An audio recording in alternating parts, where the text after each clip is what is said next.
Hola a todos, comenzamos con un nuevo tema, vamos a hablar del sistema respiratorio que tiene que ver con poder obtener oxígeno, poder eliminar dióxido de carbono, para qué nos sirve el oxígeno, cómo está formado todo nuestro aparato respiratorio, qué músculos forman parte, cómo es la mecánica de la inspiración, de la expiración, cómo se transportan estos gases, qué volúmenes tenemos, todo eso lo vamos a ver en dos clases.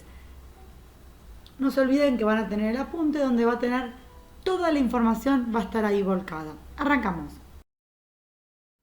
Bueno, lo que tenemos acá son 4 procesos, ustedes van a tener 4 funciones en el apunte, pero es muy similar. Ventilación pulmonar, movimiento de gases hacia adentro y afuera del pulmón. Cuando hablamos de la ventilación, vamos a hablar de eso, de la entrada y salida de aire. Difusión pulmonar, vamos a hablar cuando tiene que ver con el intercambio, es decir, nosotros tenemos, como ya vimos en algunas clases anteriores, el oxígeno lo usamos para algo, pero de ese oxígeno se obtiene un desecho que es el dióxido. Entonces, hay que hacer el intercambio entre el dióxido y el oxígeno. ¿Para qué? Para tener el oxígeno que nos sirve y para eliminar el dióxido que es un desecho. Bien, número 3 dice transporte. ¿Por qué? Porque nuestro oxígeno que ingresa al cuerpo a través de la respiración tiene que viajar a donde es debido y el dióxido de carbono tiene que salir. Y vamos a ver en la clase que viene cómo es que esto viaja, porque hay diferentes formas. Y hay una muy importante, la de oxígeno es muy importante. Y por último, ahí dice la hematosis, que tiene que ver con el intercambio de gases entre la sangre capilar y los tejidos metabólicamente activos. Tiene que ver con la hematosis, es el intercambio que se produce en el pulmón, pero ese intercambio permite que la sangre oxigenada vaya hacia las células donde es requerido el oxígeno para dejarlo ahí, depositarlo en esas células y para extraer el dióxido de carbono y llevarlo a la exhalación, es decir, poder sacarlo del cuerpo. Primeras imágenes que pueden ver de lo que estamos analizando en nuestro aparato respiratorio.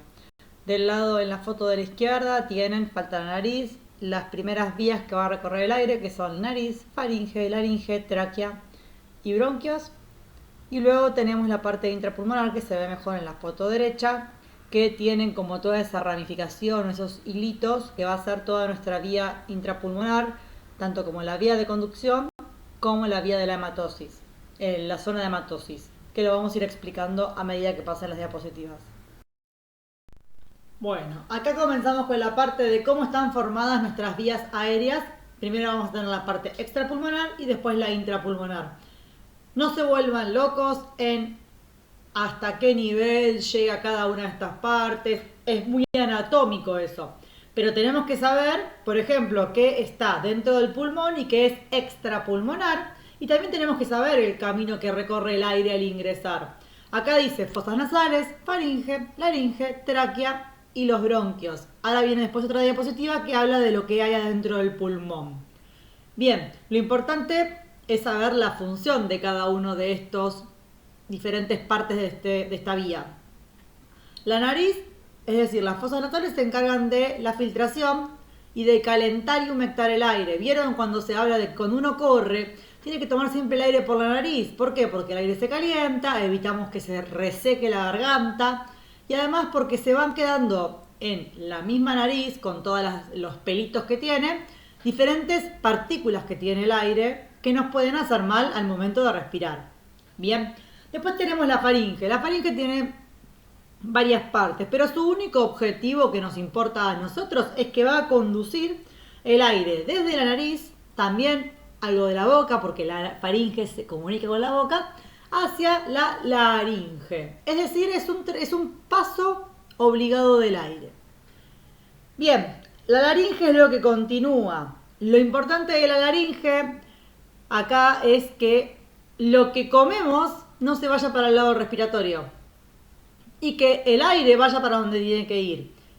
Bien, y lo muy importante que tiene la laringe es que en la laringe hay algunos cartílagos que no vamos a volvernos locos con eso, y que además están las cuerdas vocales. Por eso es muy común en los profes de educación física las laringitis.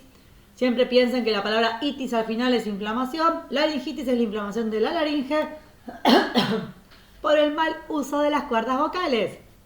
'Yo he tenido muchos problemas. y la virtualidad te hace hablar mucho, mucho. Bien, después de la laringe lo que tenemos es la tráquea. La tráquea es un tubo más o menos de 12 centímetros que lo que va a hacer es unir la laringe con los bronquios. Los bronquios se van a dividir y va a ir uno para cada pulmón. Así que la función de la tráquea es justamente esa. ¿Qué va a pasar? Si hay alguna comida o algo que no debe ir para el lado respiratorio, la tráquea debería frenarlo ahí y mediante la tos poder o escupirlo o tragarlo por el camino donde va la comida. Bien, porque si las partículas que no deben ir o pedazos de comida van a la parte de los pulmones, es peligroso. Si alguien tiene algún familiar mayor o que tenga algún tipo de dificultad, a veces se habla de la broncoaspiración. Eso es cuando la comida va a lugares respiratorios y eso no es correcto. Y por último acá tenemos los bronquios fuente, que es esta tráquea que se va a dividir en dos, derecha e izquierda. Tenemos dos pulmones y eso es lo más importante. Todas estas son vías aéreas extrapulmonares. Bueno, continuamos. Acá tenemos la parte intrapulmonar. No se vuelvan locos, tenemos que saber las generalidades. Nosotros tenemos un pulmón de cada lado. Los pulmones tienen, del lado derecho tiene 3 lóbulos, es decir, 3 partes. Del lado izquierdo tiene 2. Porque ¿qué había del lado izquierdo? Pensemos. ¿Qué teníamos del lado izquierdo que nos ocupaba un espacio de nuestro tórax? Les doy 5 segundos para que lo digan. Bien, tenemos el corazón. Entonces el pulmón del lado izquierdo tiene solo 2 lóbulos.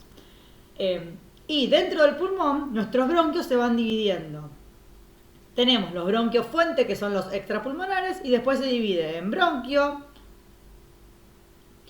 y se van dividiendo en bronquíolos terminales, en bronquíolos respiratorios, conductos alveolares y alvéolos. El alvéolo va a ser una pequeña bolsita al final de todo este árbol, es como si fuera un arbolito, que es donde va esa bolsita cuando llega el aire se va a inflar y va a permitir el intercambio gaseoso. ¿Qué tienen que saber ustedes? Que dentro del pulmón están divididas dos partes, vías de conducción y vías de intercambio, o zonas de hematosis o zonas de intercambio. Ese es el concepto que no pueden equivocarse. Las vías de conducción son caminos que tiene que recorrer el aire para llegar a dónde, a lo importante, que es la zona de intercambio gaseoso o la zona de hematosis. Bien, en el apunte está todo explicado. Tienen un gráfico, todo donde muestra bien. Presten atención a eso. Acá tenemos otra imagen de nuestro pulmón para que vayan tomando conceptos que vimos antes y que vamos a ver en la próxima diapositiva. Tenemos 2 pulmones, recuerden, del lado izquierdo 2 lóbulos, del lado derecho 3 lóbulos. Ahí tienen los bronquios y bronquiolos intrapulmonares, bronquio principal derecho e izquierdo, la tráquea, imágenes para que fijen conceptos.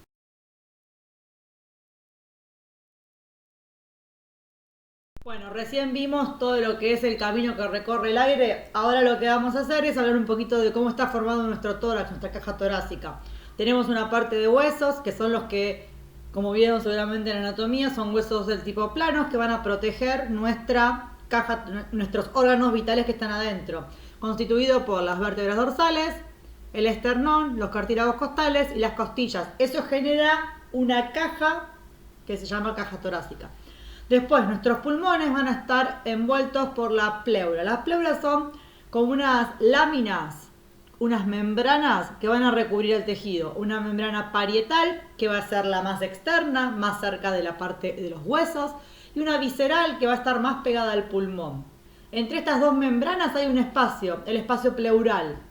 Todo esto es importante, ¿por qué? Porque cuando uno inspire, tome aire, el tórax se va a ampliar y mediante estas estructuras, las membranas y el pulmón se van a expander, va a crecer. ¿Para qué? Para permitir la entrada de aire. Eso es lo que vamos a ir viendo. ¿Por qué ingresa el aire a nuestros pulmones? Eso es lo importante. Bien, importancia de las pleuras, transmisión de las presiones entre la pared del tórax y el pulmón, facilitando los desplazamientos. Si nuestro pulmón es rígido, como pasa en algunas enfermedades, todo lo que es los movimientos inspiratorios y expiratorios es mucho más difícil. Y abajo tienen músculos, que después los vamos a volver a ver, si no me equivoco. Inspiratorios y expiratorios. Los más importantes son los inspiratorios, porque la inspiración requiere de una contracción muscular para que el aire ingrese. El más importante de todos, el diafragma. Después hay otros accesorios, como son los intercostales externos, escaleno, seco, pectoral mayor, menor y serrato. Y después tenemos los músculos expiratorios, donde están los intercostales internos, el triangular del esternón, y también van a ingresar los músculos abdominales ahí. Bien, acá lo que tenemos son varias fotos para ver. En la foto de abajo a la izquierda tenemos las pleuras, que es algo que acabamos de ver. Tenemos un corte donde vemos el pulmón, la pleura visceral, que es la más cercana al órgano, al pulmón, el espacio interpleural y luego tenemos la pleura parietal. En la foto de arriba tenemos dos cortes distintos, un corte de una vista frontal y uno de una vista superior, donde lo que tenemos es, para poder ver el espacio pleural, podemos ver los pulmones, la tráquea, y en la vista superior podemos ver la ubicación, que es lo más posterior, que es lo más anterior. Presten atención para ubicarse. Bien, esta parte es importante, presten atención, cópienlo. Respiración y ventilación no es lo mismo. Cuando hablamos de respiración, es la respiración celular, es la que vimos cuando vimos sistemas energéticos. ¿Se acuerdan? Procesos por los cuales la energía química que se encuentra encerrada en los enlaces de los nutrientes, en los sustratos que habíamos visto, se convierte en energía para que la célula la pueda aprovechar. Se realizan las mitocondrias y incluyen los procesos ciclo de Krebs, cadena respiratoria, fosforilación oxidativa. Y la ventilación es un proceso donde se moviliza aire entre la atmósfera y el pulmón. Y esto está incluido, dentro de esto está un movimiento inspiratorio, donde va a ingresar el aire, y un movimiento expiratorio, donde el aire va a salir, con diferente contenido el aire. Bueno, acá tenemos tres conceptos que vamos a volver a ver varias veces, que tienen que ver con la ventilación alveolar y la ventilación pulmonar, que no es lo mismo. Bien, ventilación pulmonar es el volumen que movilizamos entre la atmósfera y los pulmones. Bien, por unidad de tiempo, es decir, vamos a tener que saber el volumen movilizado en cada movimiento, que lo vamos a ver al finalizar esta clase, los volúmenes y las capacidades, y la frecuencia respiratoria, que también lo vamos a ver, que es la cantidad de veces que respiramos por minuto. La ventilación alveolar tiene que ver con el aire que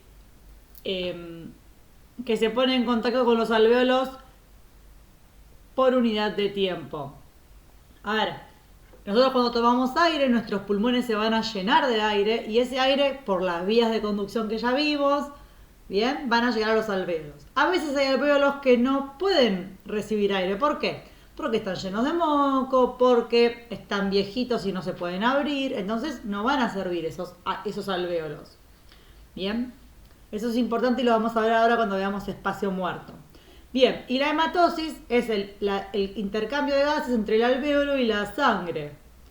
Bien, pensemos, si yo tomo aire, mi aire, lo vamos a ver más adelante, viene con mucha cantidad de oxígeno, que es lo que yo necesito que ingrese a mi organismo. Entonces, en ese alvéolo va a estar el aire con el oxígeno y va a estar el capilar. El capilar es ese vaso bien finito de arteria.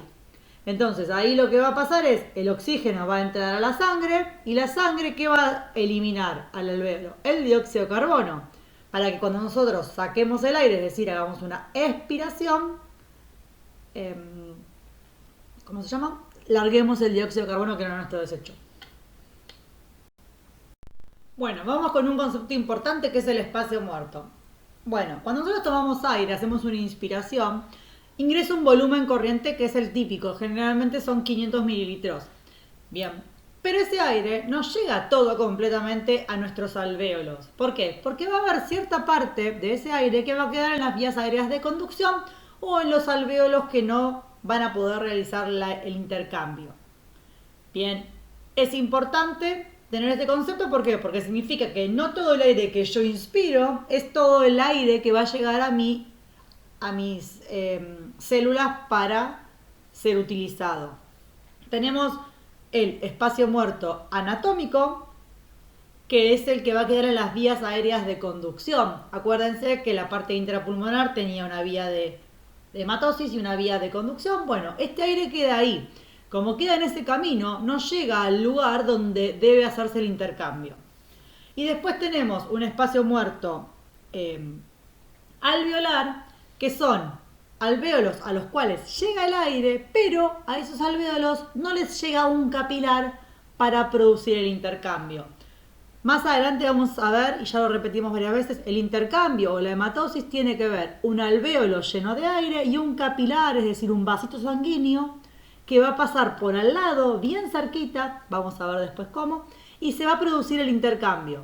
Bien, concepto importante de acá, espacio muerto anatómico, espacio muerto alveolar y el espacio muerto fisiológico o total es la suma de esos espacios muertos.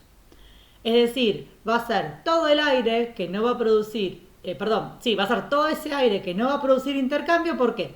O porque quedó en las vías aéreas de conducción o porque fue a lugares donde no se puede producir el intercambio porque no pasa ningún capilar. A ver, nuestro pulmón, ya saben dónde están los pulmones, acá en el tórax, no reciben la misma cantidad de aire en la parte bien de arriba que en la parte bien de abajo, así como la irrigación, el camino de los vasitos, de los capilares arteriales, no es el mismo en la punta del pulmón que en la base del pulmón. Bien, seguimos. Bueno, ahora vamos a hablar un poquito sobre la mecánica respiratoria. En esta mecánica respiratoria o ventilatoria vamos a tener que incluir un proceso de inspiración y un proceso de expiración que se va a ver en la próxima diapositiva. Bien. Importante poder diferenciar las dos fases y dar sus características. La inspiración es un proceso activo. Eso es importantísimo que tengamos la diferencia. Bien. Donde hay un músculo principal que es el diafragma, que está en la base de nuestro tórax, que se va a contraer hacia abajo. Cuando estemos en clase capaz se los puedo mostrar. Es como si fuera un plástico que está en nuestra base del tórax, que cuando se contrae se va para abajo. Entonces, al irse para abajo se amplían los diámetros del tórax. Se produce que nuestro tórax se haga más largo, más ancho y todos sus diámetros se agranden. Esto lo que va a permitir es que varíen las presiones internas en el pulmón. Se va a disminuir la presión adentro del pulmón, permitiendo que el aire de afuera ingrese hacia adentro. Generalmente las cosas se mueven de donde hay mayor presión a menor presión. Entonces, cuando yo desciendo el diafragma, se produce una presión negativa en el interior de mi pulmón, lo que va a permitir el ingreso del aire. Bien, veamos lo que dice acá. Reposo, glotis abierta, no hay movimiento de aire, no hay diferencia de presiones entre la atmósfera y nuestros alvéolos. En cambio, cuando yo contraigo el diafragma, se me modifican los diámetros del tórax, desciende la presión intrapleural y alveolar, es decir, se vuelve negativa y permite el aire que ingrese de afuera hacia adentro. Bien, los músculos ya los dijimos, los repetimos, el diafragma principalmente, y además tenemos ecomescalenos, pectorales, serrato mayor. Bueno, acá tenemos el proceso de la expiración que viene después de la inspiración y es un fenómeno pasivo, normalmente es algo pasivo, no hay una contracción muscular que haga que nuestro aire salga. Nuestro aire va a salir porque toda esa expansión que tuvo tiene una elasticidad que quiere volver a su normalidad cuando el diafragma deja de estar contraído.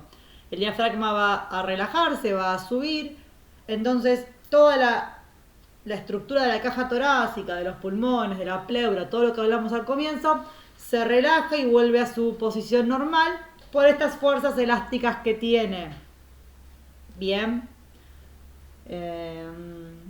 Pero va a ser activa ante ciertas situaciones, en una actividad intensa, ante la tos, ahí se transforma en activa. ¿Gracias a quién? A la contracción de la prensa abdominal. Lo que hacen los abdominales al contraerse es aumentar la presión y comprimir más el interior de nuestro tórax, entonces el aire tiende a salir.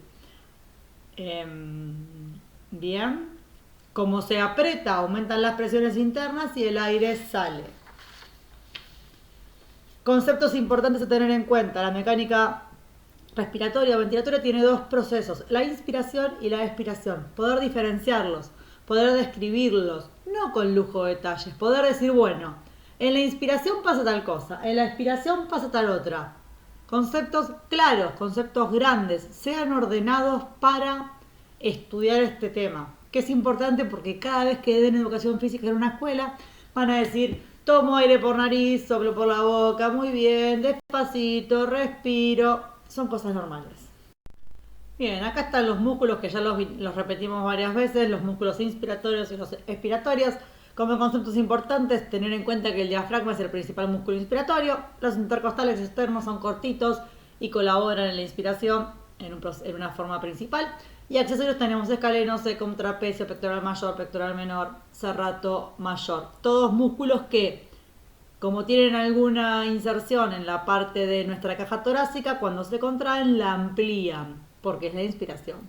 Y después tenemos los músculos expiratorios, donde recuerden, la expiración es un proceso pasivo, salvo en ciertas circunstancias. ¿En cuáles? En la tos, en ejercicios en actividad física extrema. Van a ver cuando uno está jugando o hace un pique, después necesita un poquito más de fuerza para expirar. Bien, y los músculos tenemos los intercostales internos y triangular del esternón, y los abdominales que son recto mayor, oblicuo menor y mayor, y transverso del abdomen. Bueno, bien, acá vamos a hablar de volúmenes y capacidades. Esto suelo preguntarlo, siempre lo pregunto, en los finales, en los exámenes, en todos lados, así que presten atención. Acá están los volúmenes, en la próxima diapositiva están las capacidades. Lo tienen en el apunte, muy similar supongo. A ver, ¿cómo medimos esto? A través de una espirometría. Una espirometría es un estudio donde se le pide al paciente que tome aire, que lo saque, que vuelva a sacar y bueno, y así se van obteniendo todos estos volúmenes. ¿Es importante saberlo? Sí, son conceptos que hay que saber porque si alguno se dedica después al alto rendimiento o algo más específico es importante. Y también sirve para poder explicar que cuando uno está nervioso por qué toma más aire o todo eso. Bien, arrancamos por el volumen residual, que es el volumen que queda luego de que sacamos todo el aire posible de adentro de nuestro sistema respiratorio. Bien, queda dentro, ahí, queda en nuestros pulmones sin molestar, 1200 mililitros. Bien, después tenemos el volumen, vamos con el volumen corriente, que es el que está en rosa. El volumen corriente es el aire que movilizamos en una inspiración y en una expiración. Yo tomo aire, saco aire. Tomo aire, saco aire. Normal. 500 mililitros. En reposo, obvio, ¿no? Después tenemos el volumen de reserva expiratorio. Es decir, yo tomo aire, saco aire y después, una vez que yo saqué el aire normal del volumen corriente, yo puedo seguir sacando más aire. Van a ver, pruébenlo. Bueno, ese volumen son 1200, es decir, máximo aire que se puede expulsar después de una expiración normal. Y el volumen de reserva inspiratorio es, yo tomé aire normal y una vez que tomé ese aire sin sacarlo, tomo más aire. Es el volumen máximo que podemos inspirar. Siempre después de un volumen corriente. Son 3100 mililitros. Sepan los nombres, volumen residual, volumen de reserva expiratoria, volumen corriente, volumen de reserva inspiratoria. Recuerden, el volumen corriente es el que movilizamos normalmente, el inspiratorio es el que le podemos agregar a ese, el expiratorio es el que una vez que sacamos nuestro volumen corriente, cuánto más podemos sacar, y el volumen residual es el que queda en el fondo del pulmón. Adentro del pulmón, no en el fondo. Bueno, arrancamos con la capacidad residual funcional.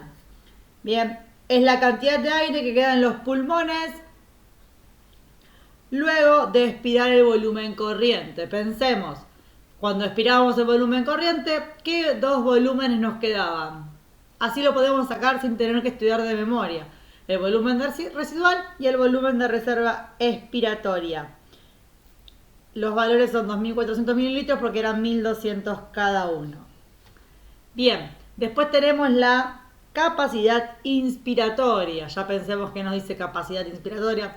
Máximo volumen que se puede inspirar a partir del punto de reposo. ¿Cuál era el punto de reposo? Una vez que yo saqué todo el aire. Entonces, que saqué una expiración normal. Expiré mi aire normalmente, entonces de ahí lo primero que hago es tomo aire, un volumen corriente y después puedo tomar un volumen de reserva inspiratoria que es mucho mayor. 3.100 del volumen de reserva inspiratoria más los 500 del volumen corriente, 3.600. Bien, después tenemos la capacidad vital, que es la máxima cantidad de aire o volumen de aire que podemos expirar después de una inspiración máxima. Entonces, para arrancar en este volumen tenemos que arrancar en una máxima inspiración, es decir, en un volumen de reserva inspiratoria. Como ya inspiramos ese, también tenemos un volumen corriente. Y como hablamos de expirar la máxima cantidad de aire, tenemos el volumen de reserva expiratoria, porque ese era el que podíamos expirar luego de un volumen corriente. Sumamos 1.200 más 500 más 3.100, nos da 4.800 mililitros. Y por último, tenemos la capacidad pulmonar total, que es el máximo volumen de aire que alojan los pulmones luego de una inspiración máxima. Es decir, es la suma de los 4 volúmenes. ¿Por qué? Porque el de reserva, el volumen residual, nunca se eliminaba. Perfecto, por eso nos da 6.000. Muy bien, hay que saberlo esto. Suelo preguntar cómo están formadas las diferentes capacidades.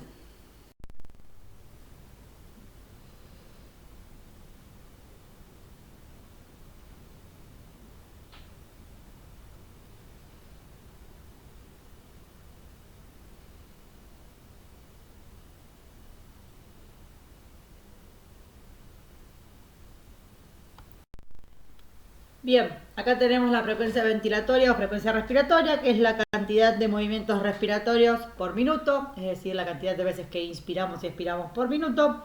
El valor normal es de 12 a 18 veces por minuto, pero varía según la edad, el sexo, piensen siempre también en eso. Acá tenemos un par de palabras que son interesantes para aprender. Taquipnea es cuando aumenta esa frecuencia respiratoria. Bradipnea es cuando baja. Apnea es cuando no respiro, es decir, estoy con glotis cerrada, no hay movimiento ventilatorio. Y disnea es la dificultad respiratoria. La disnea es muy común en un montón de cosas. Y ahora que estamos todos encerrados, el día que empecemos a salir a la calle libres, van a ver cómo tenemos disneas todo el tiempo. Es solo la sensación de dificultad respiratoria.